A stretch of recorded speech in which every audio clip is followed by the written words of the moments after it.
Okay, and now the show can officially start.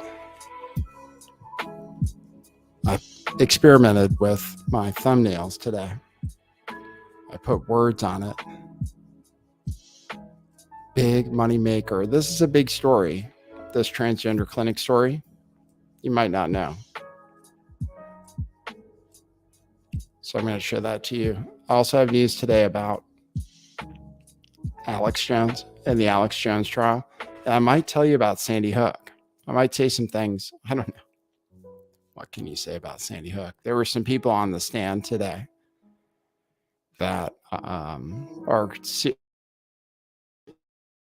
main characters in the Sandy Hook hoax story.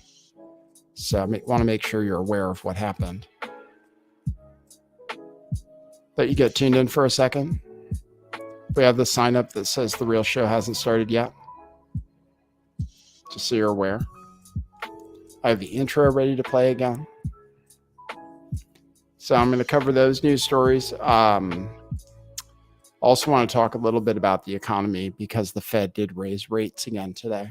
And things are really looking bleak. Like the stock market's starting to go down more. And I think we could be getting closer to what I call the end. Even though people are divided about whether the end is really here or not. I'm just telling you, there is some kind of end coming. And it's going to be really bad. So the Fed is trying to make it as bad as possible. So I'll get you updated on financial news. Kamal Dager says, I'm just here for the thumbnail text. Thank you, Kamal. I'm experimenting, always looking to improve. I'm going to show you this stuff. Yes, Donald Trump is being sued for his businesses. That's the biggest news on Drudge Report. So I'll tell you about that. It's Wednesday. It's almost the vernal, I believe, equinox, which Jelena might be able to tell us more about. I've been listening to some stuff about cryptocurrency that says after the fall equinox, that's when things really pump.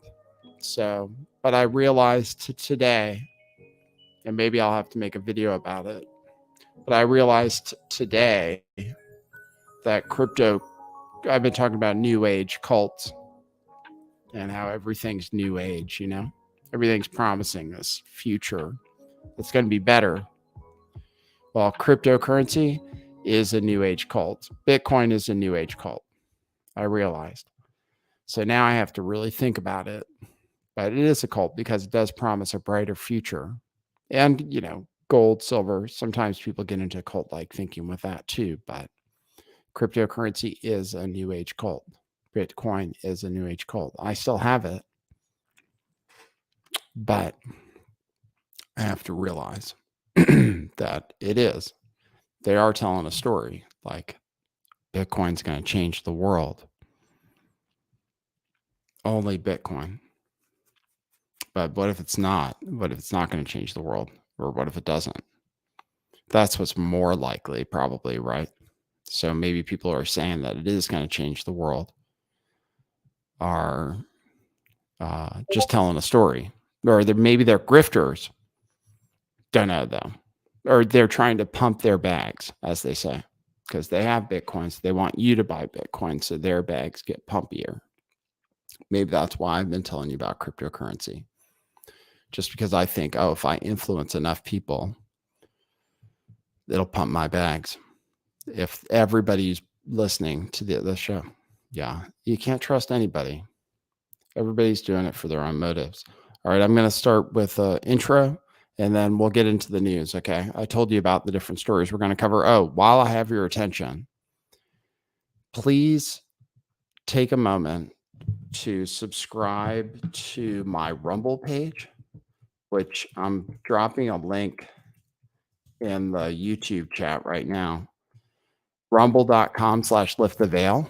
subscribe to that page because I need to get 30 more subscribers to be able to live stream. For some reason, they have a restriction where you have to have 100 subscribers to live stream, and I have like 72 so far. So take a moment. I'm just going to play the intro so you can do it. Go over to rumble.com/lifttheveil and subscribe. And then come back and we can watch here. And then my videos, I did link my YouTube channel, so my videos are posting there. All right, are you guys ready to start the show? I can change the screen. Okay, cue musical intro.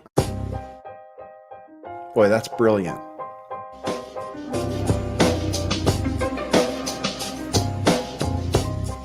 I do think some things in the world are real. Like you guys. You guys are real. Most of you. Most of my listeners, I think, are not just in my head. I think I have the metrics to prove it. You've taken a leap of faith today. What is that sound? And I apologize if you take offense. I'm a little offended myself. Welcome to our show. Welcome to the future. What it is, joining you live from sunny California. It's a beautiful day today. I'm your host, Nathan Stoltman. I bring you the news, the real news. Yes. Who is that young man in that intro? And why do you replace him with this guy? Bring us back. So I'm going to tell you about the news today. How's everybody doing? Did we learn anything this week? I have this news story that it illustrates the worst things about ideology and the worst things about medicine, especially in this country. And it is the worst fears for people who feel like people might be being pushed into being transgender, because that's what they worry about, or that's what people are worried about. Some people do think they're the other gender. I realize that. Some people really do think they're the other gender. And so they want to act like it. And then they want people to say that they are the other gender. And then maybe they want to do some stuff to make themselves feel more like the other gender, like surgeries, for example. I realize it's true that people think that. Some people really think that. It's true.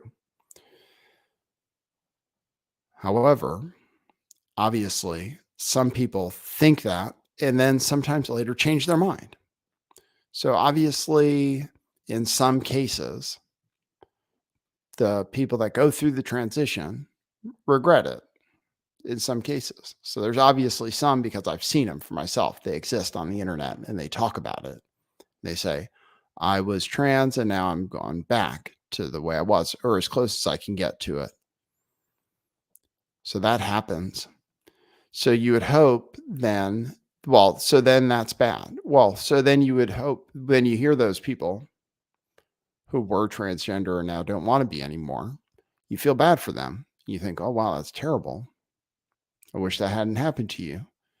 And I wonder how things could have been different. And then those people say, oh, like people tried to talk me into it. Or I feel like I was rushed into it. Or that I wasn't in the right frame of mind and nobody tried to stop me. That's what they say. Nobody tried to stop me. Nobody told me it was maybe a bad idea. Everybody said it was a great idea. And then I realized later, after doing my own research, that it wasn't a great idea. I decided that it wasn't what I wanted to do. So it would be negligent for a health facility.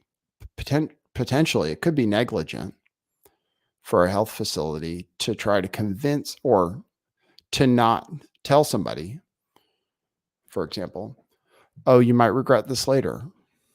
I would think. Now, I'm not a doctor. And like what I'm saying, I guess a lot of things they say are transphobic, but I don't have a problem with people. Like, I don't have a problem with trans people.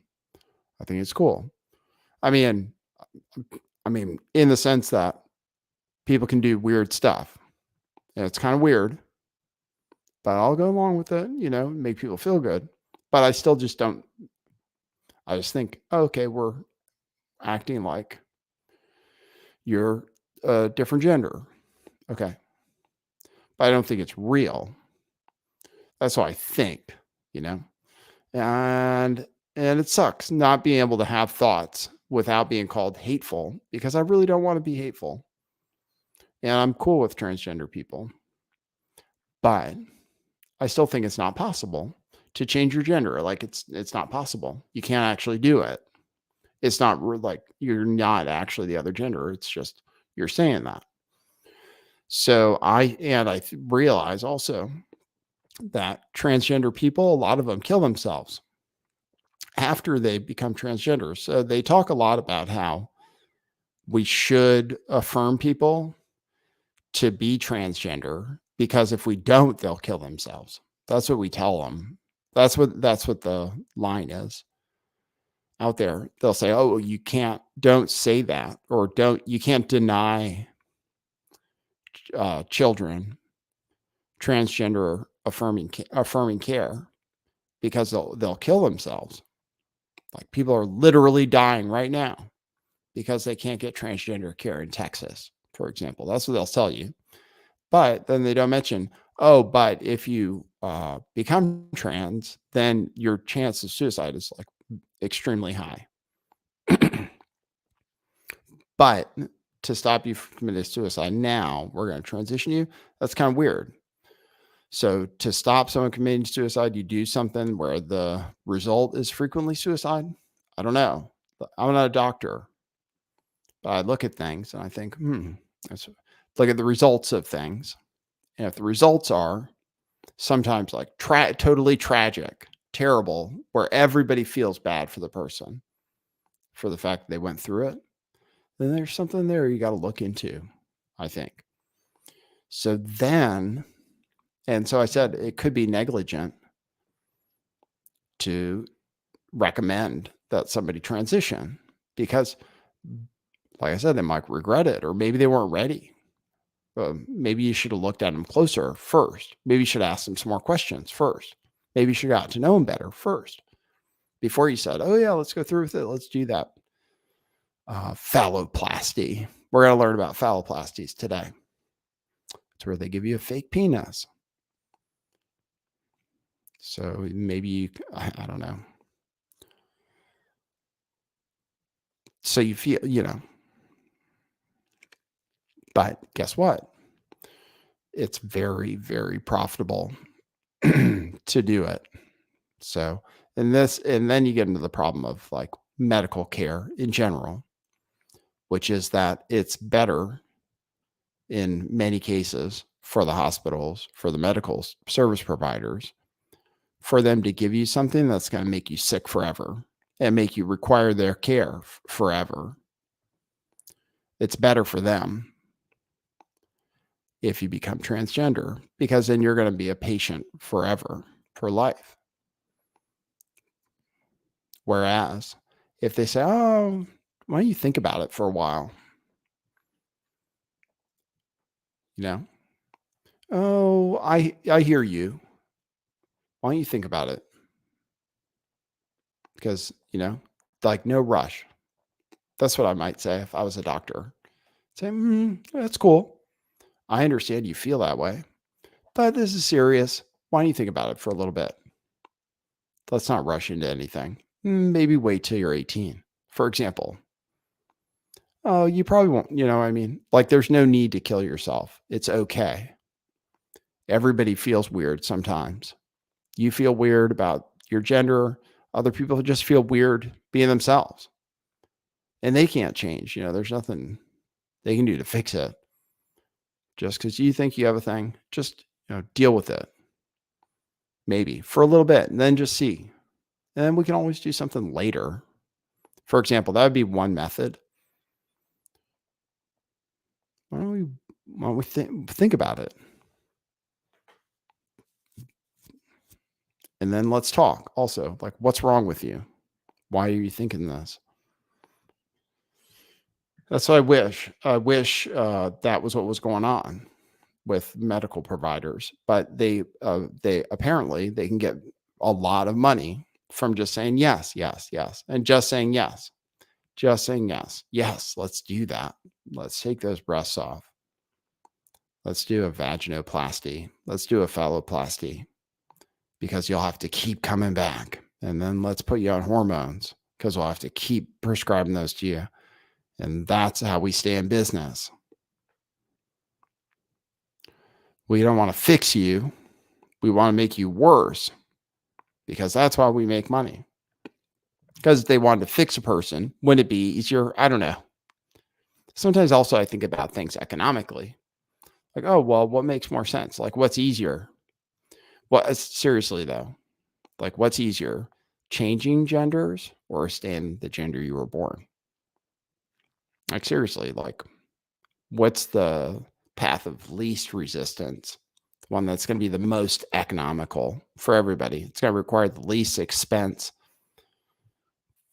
the least aggravation. It's like you can either stay the way you are and be cool with it and like learn to deal with it. And if you want to act like a woman or whatever, if you're a guy, that's cool. Like there's nothing wrong with that. But the alternative is, oh, become a medical patient forever. So I would think, if you were running a healthcare system and you wanted to economize, then this care is very expensive. This is what's crazy about like people say capitalism is good. Why people say capitalism is good? Because capitalism, free markets determine whether you do something or not. So transgender care is expensive because maybe you shouldn't do. You know what I mean? Well, that's the way economics work.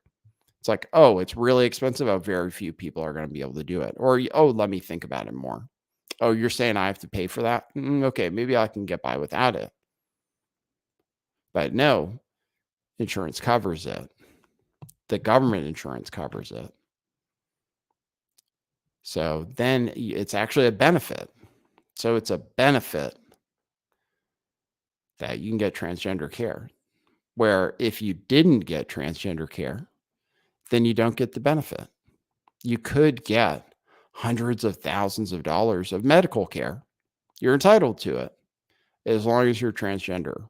So is that an incentive? Kind of. Someone in economics might say it is.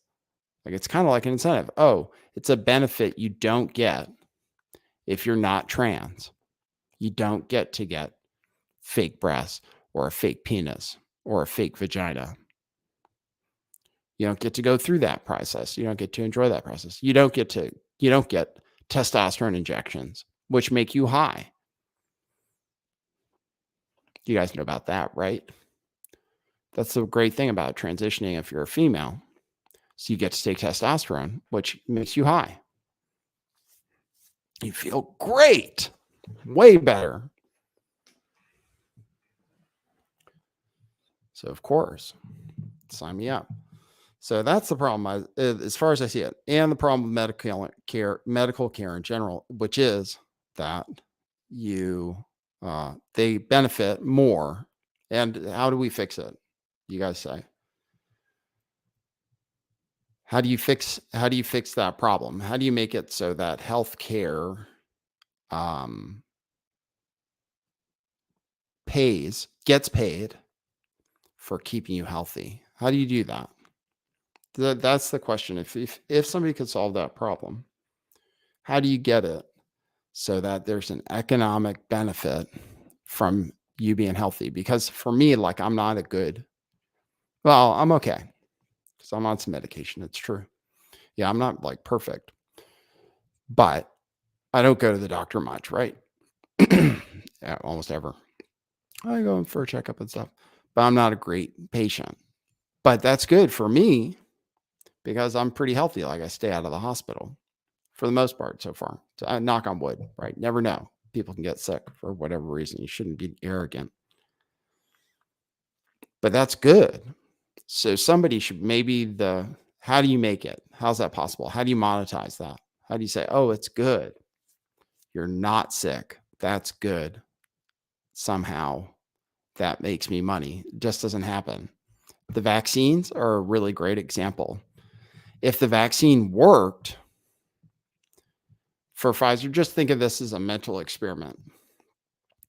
If the vaccines from Pfizer or Moderna worked, like imagine this scenario where all you had to do was take one and you were protected forever and it still worked and the pandemic was over. Imagine that scenario and imagine it for Pfizer or Moderna's benefit.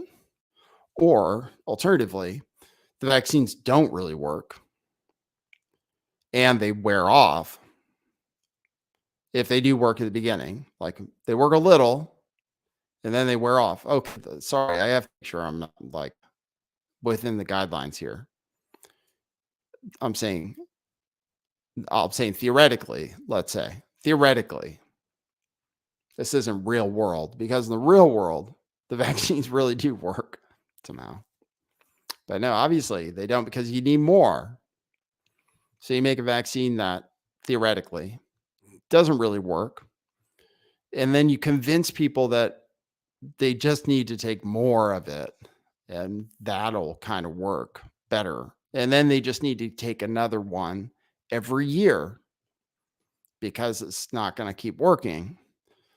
So imagine that scenario. And which one is better economically for Pfizer or Moderna? The one where you take one vaccine and you never have to take it again? Or the one where you get to take vaccines all the time? Right? It's obvious. So that is a problem. I do not know how to fix it. I don't have an answer for you.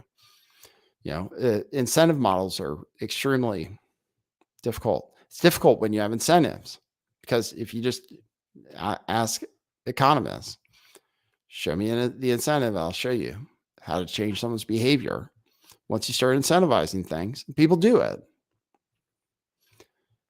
So the worst possible thing is that people are being talked into being trans because of financial reasons. So anyway, Matt Walsh got this video of this Vanderbilt administrator, I guess,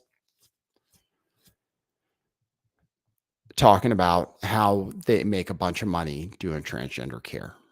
So that's my way of saying that. Let me play this clip.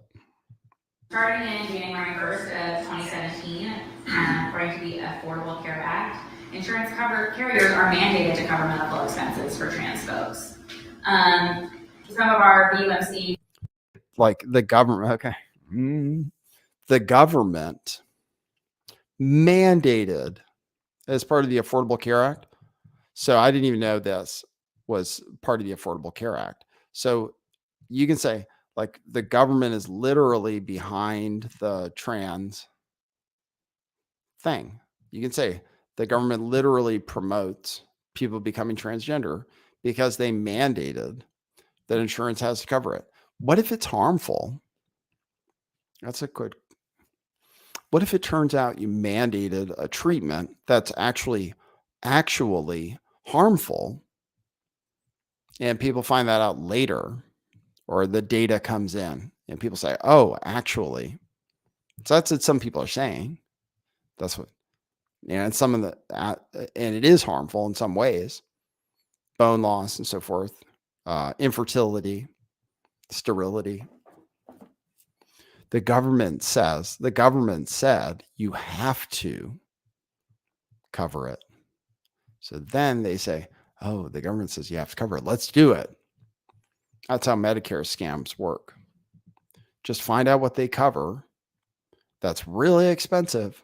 You ever seen commercials for cancer care? You ever notice why? Oh, we have this great cancer care facility. Come here. It's because if you get cancer, they cover it. And it's so much money. So they'll put you up in a great place.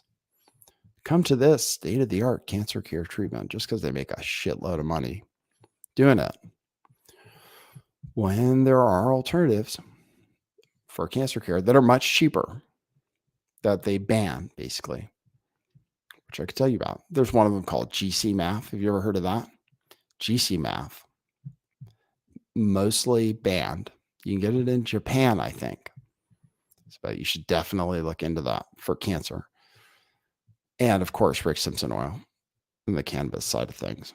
Financial folks in October of 2016, started a couple of years ago, put down some costs of how much money we think each patient would bring in. And this is only including top surgery. This isn't including any bottom surgery. And it's a lot of money. These surgeries make a lot of money. So female to male chest reconstruction can bring in $40,000. A patient just on routine hormone treatment, who I'm only seeing a few times a year, can bring in several $1,000s. So that requires a lot of visits and labs. It actually makes money for the hospital. Now, these I got from the internet, but it's from the Philadelphia Center for Transgender Surgery, which does a lot of surgery for patients. And I just want to give you an idea of how much these bottom surgeries are making. And I think this has to be an underestimate. This is for a vaginoplasty. They're quoting roughly around $20,000 for a vaginoplasty, but that doesn't include your hospital stay. That doesn't include your post-op visits.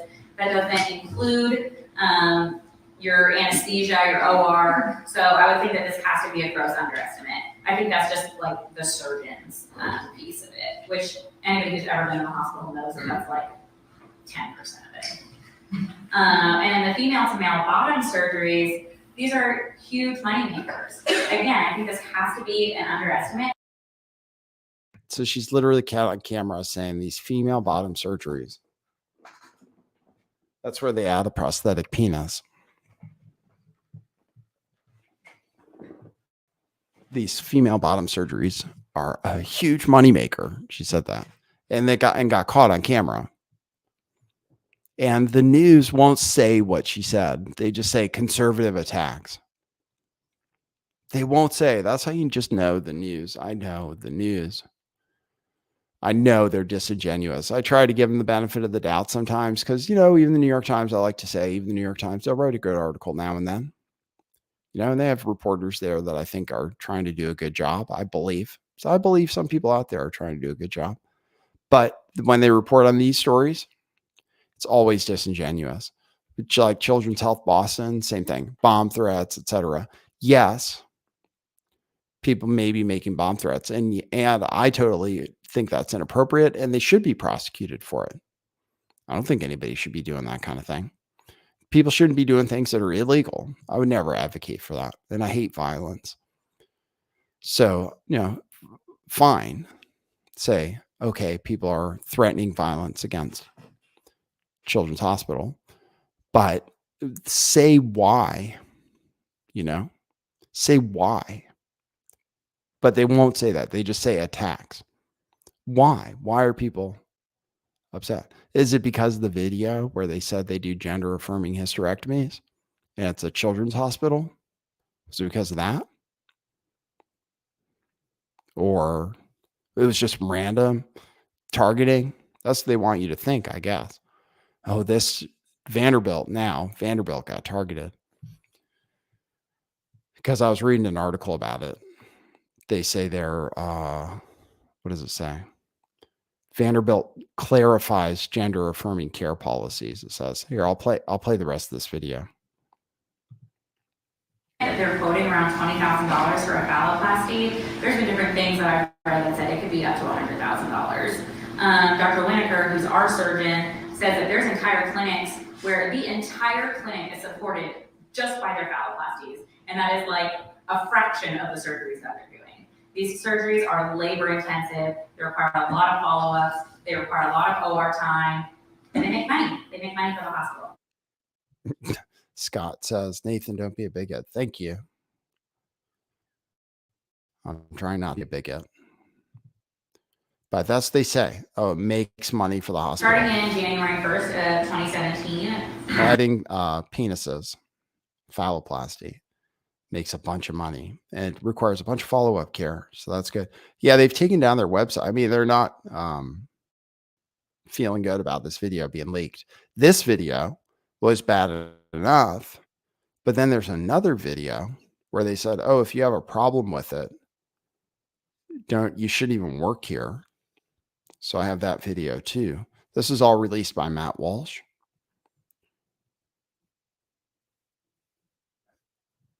Who says he's a theocratic fascist, I believe. I believe that's how he identifies, as a theocratic fascist. So here's somebody saying, oh, if you have a problem with it, then hit the bricks. It's kind of like that speech in Glengarry Glen Ross.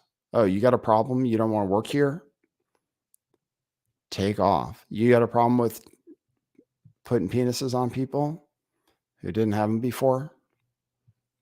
We don't want to hear it. Here's this video. If you are going to assert conscientious objection, you have to realize that that is problematic. You are doing something to another person, and you are not paying for the cost for your belief. I think that is a real, I think that's a real issue. So I think, so yes, Vanderbilt, if someone has a conscientious objection to participating in this sort of surgery, it probably has to accommodate you to the extent that you can find another person who can do your job, who doesn't have an objection, other things of that nature. But I just want you to take home that saying that you're not going to do something because of your conscientious, because of your religious beliefs, is not without consequences. And it should not be without consequences. And I just want to put that out there. We are given enormous, if you don't want to do this kind of work, don't work at Vanderbilt.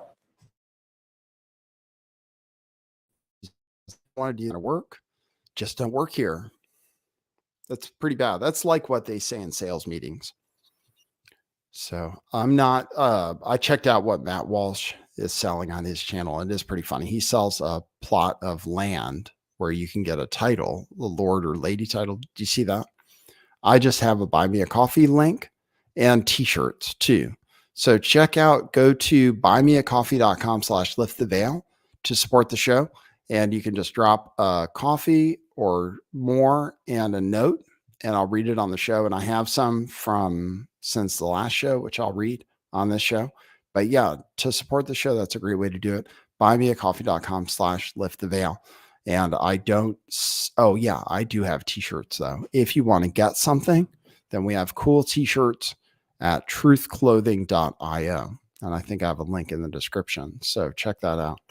And that is the news about the transgender agenda.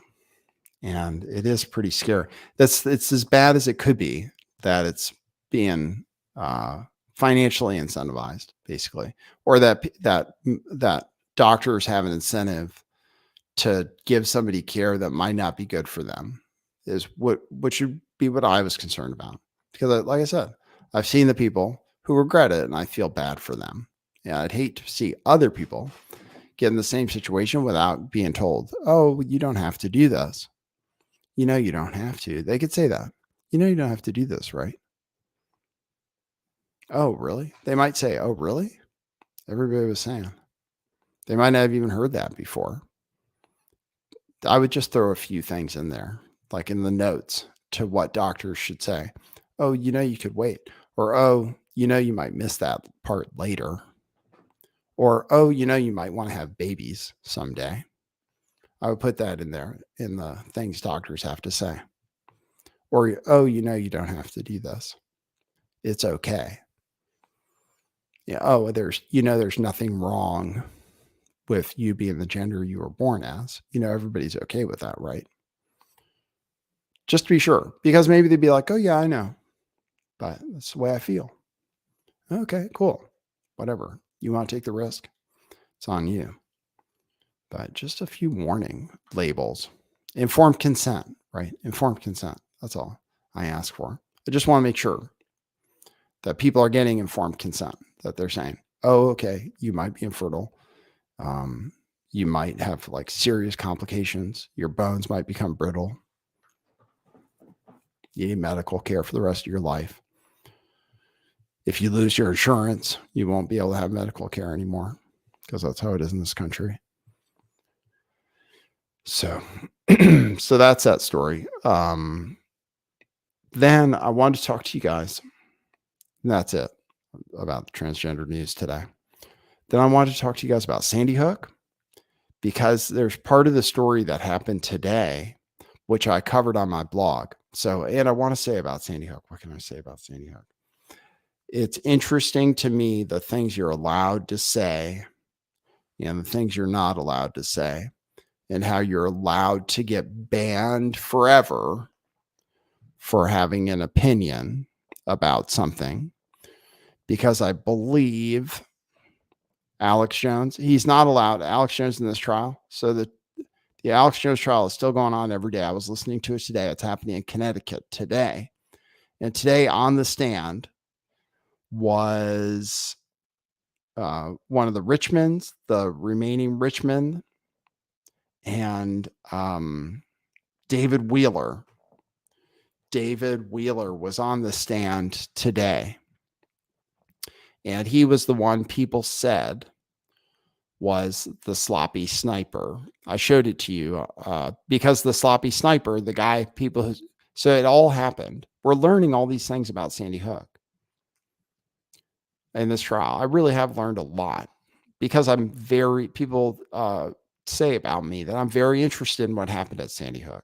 I've been very interested for some time, ever since I started watching some of the videos about it. Very interested. And when I'm interested in something, I like to try to get to the bottom of it to see if we can really say, oh, this says it was definitely a hoax, or this says it was definitely real. So, and you have information in both columns. At this point, there's information in both columns for sure. You could set up we could do a whiteboard, and we could say, okay, list the reasons that Sandy Hook seems like a hoax. And then you could do another side where it says, list the reasons that it seems like it could be kind of real. And both sides, I tell you, would be filled with information, and you'd have to really determine, you'd have to think about it. So that's where I am right now on the Sandy Hook thing, because I interviewed, I was looking into it. It's like the 10-year anniversary of Sandy Hook. And I wish this would be a cool thing, I think, as long as they want to restrict speech, as long as you're not allowed to have opinions about things, and you're not allowed to think about conspiracy theories. I wish there was an expiration date on things where where they could say, okay, it's been 10 years. So right now, the rules are on YouTube. This is a fact. The rules are for civil discourse, for the internet, for everything. I can't say that Sandy Hook is a hoax. I can't say that. And that's why Alex Jones is in trouble. That's what we hear. You can't say nobody died at Sandy Hook. You can't say it was a hoax. You can't say those things, because that's what Alex Jones is getting sued for. He's already guilty of saying that lie. It's been determined in a court of law that that's a lie, and that it causes harm to the families. It's been determined, and Alex Jones isn't allowed to defend himself and say that, oh, he really thought that, or he was just asking questions. That's not allowed as a defense for this trial. So right now, like I said, right now on YouTube, you can't make a video. And, Alex Jones got banned because of it. You can't make a video saying Sandy Hook's a hoax. But it's weird, because now I think about it, I think, what do I? So, which means for me personally, that I couldn't say something on YouTube that I thought was maybe true, right? Like, oh, so I'm revealing something, which is what I think is really, really weird about the regulation of speech and censorship, is I know that I can't say that Sandy Hook is a hoax, but I can say that I used to think it was. I think, right? And what's the difference? Because that's where I'm at with it. It's I used to think.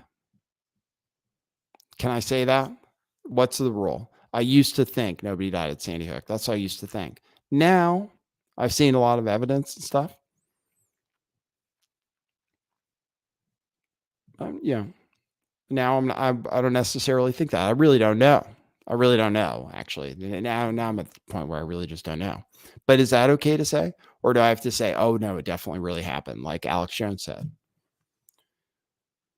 I'm treading on like it's so weird to have a trial now where they're bringing up these issues that you totally weren't allowed to talk about. But I used to think, but never said out loud because it wasn't allowed. I used to think that nobody died at Sandy Hook. Now I don't know. I just don't know. There's some stuff that's really weird, but I actually debunked a lot of things while doing research. While doing research into Sandy Hook, I debunked a lot of things that I believed. Some things, like one thing a lot of people believed was that David Wheeler was the sloppy sniper, was this FBI guy, and that it was two people playing the same character. And David Wheeler, when he was on the stand today, he testified today that he was an actor for 20 years in New York City. So when people said David Wheeler is an actor, he was an actor for 20 years in New York City. I mean, he was an actor. He studied theater in college, apparently. Same as me, actually. So I was too. So people can say that about me. They can say, oh, he's an actor. Okay, well, can't really say they're like defaming me.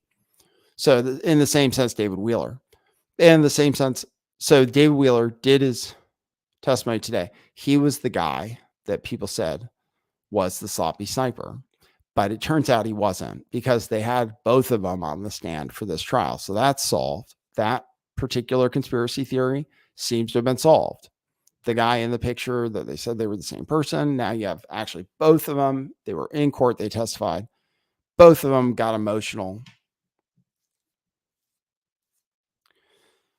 So that was one conspiracy theory. There was another conspiracy theory that the school was closed. And I've had somebody on the show from Sandy Hook who had their child go to the school, who went to the school, I think in 2010 it was. And but conspiracy theorists said the school was closed in 2008. Found out for sure that it wasn't closed in 2008. I found out as close to conclusively as I could that it actually wasn't closed in 2008, like some people said, because they said they showed traffic to the website and they said, look what you see here. And then they did tear down the freaking school for hazmat materials. They did do that. And you can find the article today. You can look up Sandy Hook Elementary hazmat, and it'll be the first article that comes up. Oh, Sandy Hook was torn down because it was a hazmat site. So it wasn't crazy to say that. So, but that was one thing I found out. Okay. And then there was another one that Adam Lanza didn't exist. I think I've already talked about this a few times, but just to go over it again, because I like to be able to talk about it. I'm really interested in talking about Sandy Hook because I've researched it a lot. Like I'm kind of like an expert. And it's a very interesting topic. You know, it just turns out though, that some people get really offended by it, by talking about it. Some people get really offended by talking about it. And I don't mean to be offensive because I don't like, I'm just guy that looks at the internet. I'm not trying to offend anybody. I just thought. So Adam Lanza didn't exist. That was one story. Found out he did exist. He did. It was weird though. It was weird. Nobody knew who he was. They couldn't find any friends of Adam Lanza. He was a ghost. Didn't exist on social media, even though he's a computer nerd. I mean, it's weird. So it was fair to ask questions, in my opinion. And I don't think Alex Jones did anything wrong. And I don't think, and I think this is like an assault on free speech. However, I actually today, I'm going to kill like my truther credentials though. Today I was listening to him and I felt bad for him. You know, like, I don't know if I'm giving him too much credit, if I'm going soft or whatever. I felt bad for him. I felt like, oh, wow, this sounds sad. I felt like, sounds sad. Even though in the one case, this Richmond kid, I published a story. That's what I'm going to get into. So I published a story saying the kid was a different kid. I published a story where I targeted someone, possibly, and maybe I regret writing it. I'm not sure. But the person on the stand today, the second person on the stand, so the first person on the stand was David Wheeler, who, again, he was an actor. He was. He just said it on the stand today. He was an actor. But then people said that he was an actor and that he was this other guy and that he was playing a part. His child didn't really die and all this stuff. And it sounds terrible. I was listening to the testimony today. It sounds awful. That's what it sounds like. It sounds like they were like tormented. This one lady says she has to look around where she's at because people might be trying to target her or something. I don't know if it's true or not. It sounds crazy, but maybe people really do come up to her in the streets and stuff.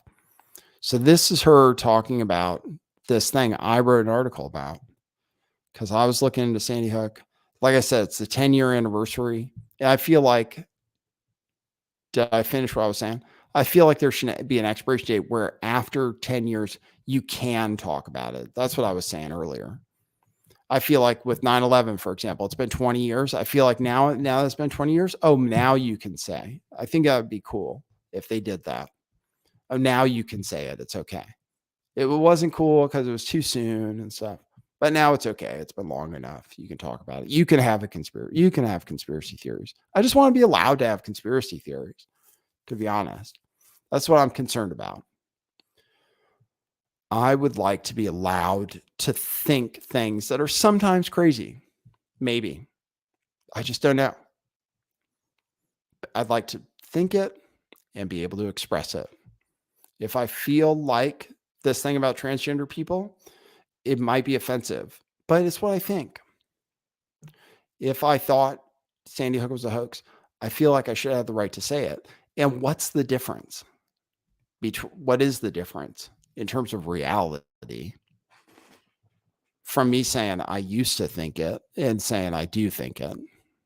I don't know. What's the difference? If I say, oh, yeah, I used to think it.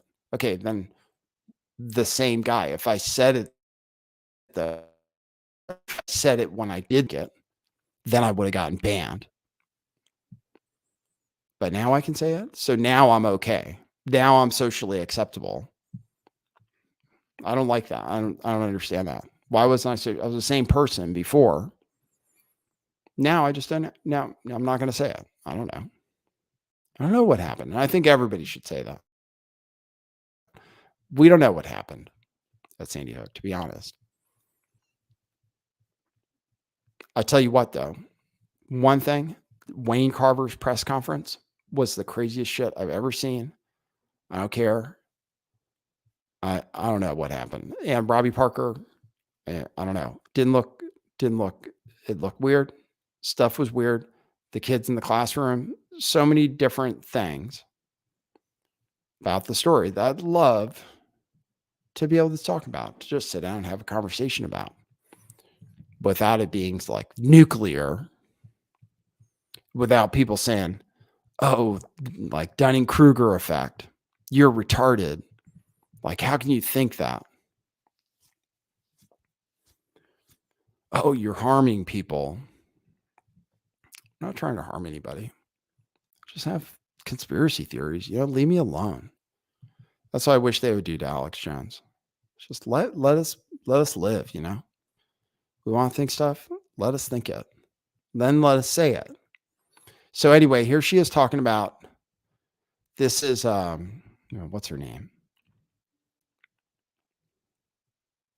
Richmond.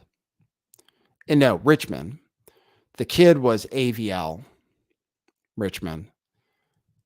The dad was Jeremy. He killed himself, allegedly. I mean, I don't know.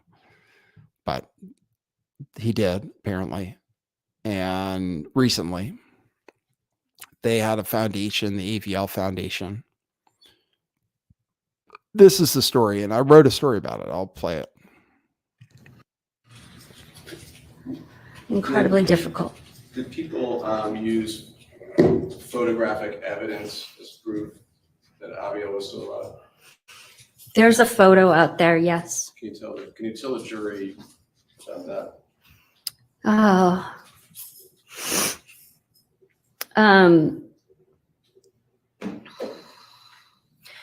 There's this beautiful little girl in my hometown, well, at that time in Connecticut, Sandy Hook, and these two little girls happened to be at the same school. They both had dark curly hair, gigantic smiles. They looked a lot alike, but they were separated in age by a few years. And my daughter came home and she said, "There's this girl at school. She looks just like me, Mom. And she's my reading partner." And because the older kids would help the younger kids with their reading. And I thought that was really, really sweet that the school put them together because they looked alike. And when my daughter died, her reading partner,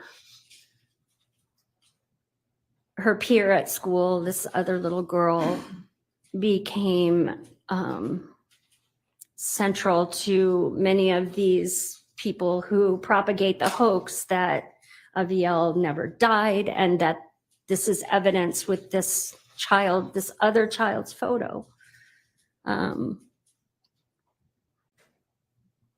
That this was proof that she never died.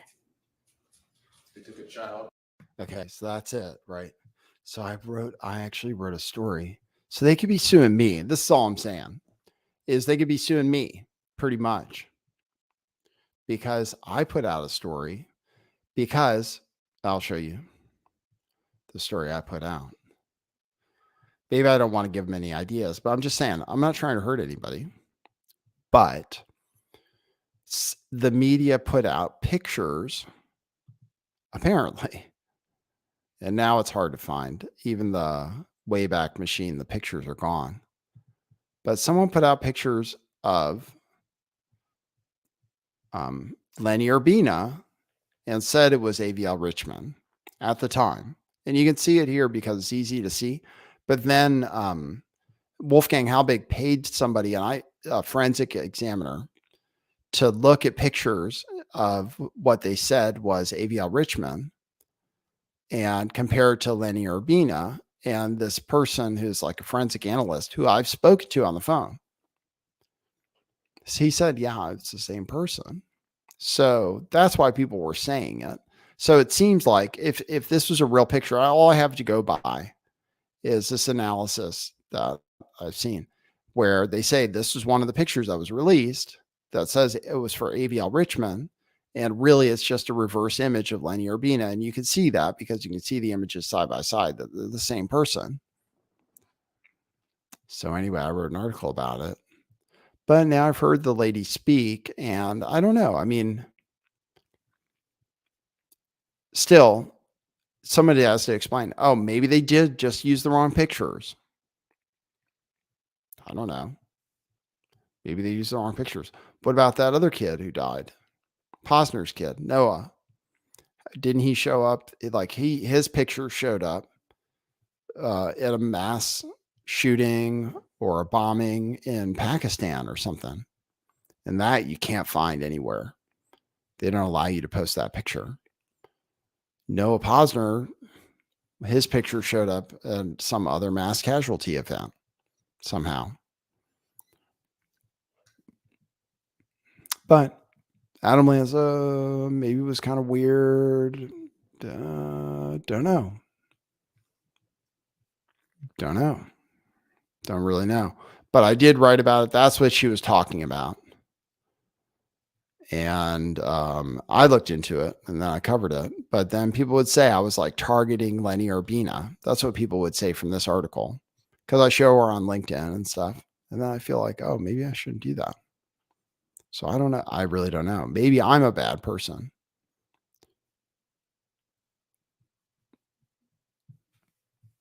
But I don't know. I don't know. I just don't know. But that was the story, at least. And I did report on it. And I did report more on Sandy Hook. So I wanted to make sure to cover that and what happened on the stand there today. It's not a real trial. It is what they call a kangaroo court. Let's see if anybody sent me a buy me a coffee. Thanks for the tip on Rockfin. I have to work on my titles for the show. I might change the title of the show by the time I put out the podcast. Thanks for the tip on Rockfin from Vogan Filter. Appreciate it. Thanks, Vogan Filter, always coming through. And then let me check buy me a coffee. You can tip the show at buymeacoffee.com/lifttheveil. And I'll read your thing. Somebody left me something. Let me see. So yeah, what do you think of Sandy Hook? Can I do a poll? See, I want to do a poll. I wish I could. I want to do a poll that just says, what do you think? I did ask people on Twitter, how many children died at Sandy Hook? Right? What if I asked that? That's the question I would ask. How many children died at Sandy Hook? And there would be 4 choices, 20, 24, 26, or 0 is what I would say. And then you can vote what you think it is. How many children died at Sandy Hook? 20, 24, 26, or 0? You can type your answer, I guess. I mean, I don't know if I can get banned for that because I'm not trying. Just asking. Can you ask questions? That's what they want to know. All right. It looks like I got 1 coffee. Let's see. From 5 coffees actually from Fire Up the Blades, who left a link. But wondering what you thought of the reveal of Satoshi Nakamoto. I like your show. Don't listen to it live, but I stream every new episode on Stitcher while at work. It helps break up the monotony of the day. Jelena has grown on me. I originally thought she was spewing hocus pocus nonsense occasionally. I'll have to tell her all this. But her opinions and points eventually have helped me think in different perspectives once I got used to her. If I rattled on for too long, I apologize because I'm boozing and watching Crimson Tide. Take care, Zach. Thanks for that, Zach, for the coffees. And then I had a coffee from Charlie too, and a coffee from Becky Brook, who said, love your insights, Nathan. I appreciate it. Thanks, people who support the show. I have to figure out every day how to get the right catchy title for the show. This was important news today, though, that I brought you.